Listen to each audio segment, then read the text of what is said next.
कौरवों की सभा में जब धर्म गिरवी रखा गया, जब न्याय ने अपनी आंखें मूंद लीं, तब एक स्त्री की चीख आसमान को चीर गई।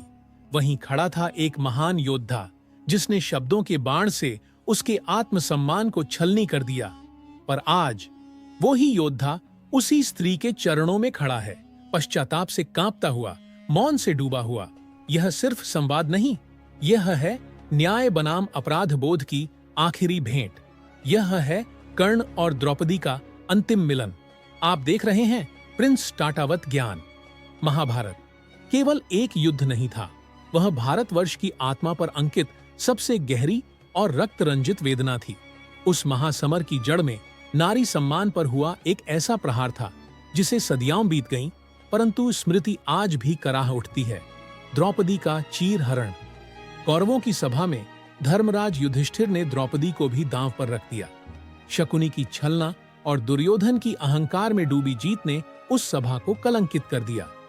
दुशासन ने जब द्रौपदी के केश पकड़कर उसे सभा में घसीटा, तब वह केवल एक रानी नहीं, समस्त स्त्री जाति की अस्मिता बन चुकी थी। दुर्योधन ने आदेश दिया, इसे मेरी जांघ पर बैठा दो। सभा में वीर और विद्वान मौन थे। भीष्म, द्रोण, कृपाचार्य और विदुर, सबकी दृष्टि झुकी हुई थी। केवल एक विकर्ण ने विरोध किया, लेकिन उसका स्वर सत्ता और अधर्म के सामने दबा दिया गया। कर्ण, जो वीरों में सर्वश्रेष्ठ था, उस सभा में सबसे बड़ा अपराधी बन गया। उसने कहा, जिस स्त्री के 5 पति हैं, वह वेश्या है। उसे नग्न कर देना कोई अधर्म नहीं। और तभी द्रौपदी ने अपना सिर उठाया और पुकारा, हे केशव, हे कृष्ण, रक्षा करो। और फिर जो हुआ वह साक्षात चमत्कार था।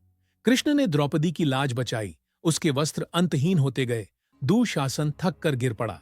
लेकिन अपमान की आग जो द्रौपदी के हृदय में धधकी, वह शांत नहीं हुई। वनवास का समय था, पांडव भोजन की खोज में दूर निकल चुके थे। द्रौपदी अकेली जल लेने के लिए चली थी। हवा थमी हुई थी, पगडंडी वीरान थी। अचानक एक रथ उसके सामने आकर रुका। रथ से उतरा एक पुरुष, शांत, विनम्र, पर उसके चेहरे पर पश्चाताप की गहराई साफ थी। वह था कर्ण। कर्ण ने सिर झुकाया और धीमे स्वर में कहा, प्रणाम देवी।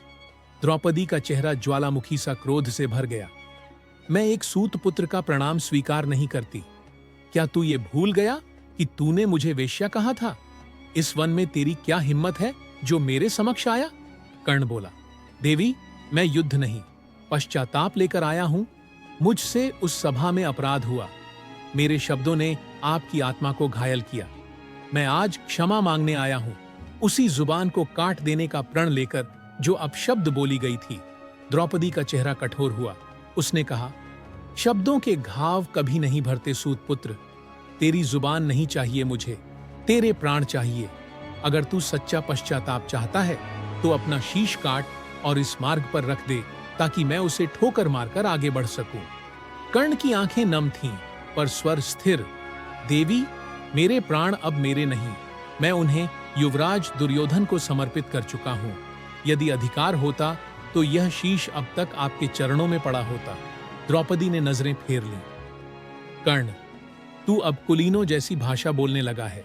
तेरी क्षमा अब मेरे लिए एक अभिनय है। ठहर यहीं, ना तो मैं तुझे क्षमा करूंगी, और यदि युद्ध हुआ तो अर्जुन तेरा सिर काटकर इस धरा पर गिरा देगा। और यदि युद्ध न हुआ तो मैं अपमान और क्रोध में जलकर ही मर जाऊंगी। द्रौपदी ने यह कहा और एक क्षण भी रुके बिना अपने मार्ग पर आगे बढ़ गई। कर्ण वहीं खड़ा रह गया, मौन, थका हुआ, परंतु भीतर से टूट चुका। यह था कर्ण और द्रौपदी का अंतिम संवाद। यह संवाद हमें बताता है कि कभी-कभी वीरता भी एक क्षण की गलती से कलंक बन जाती है, और कभी पश्चाताप भी क्षमा नहीं पा पाता।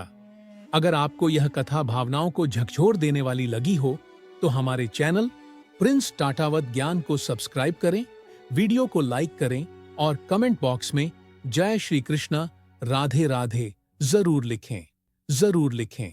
आपका धन्यवाद जो आपने इस कथा को अंत तक सुना।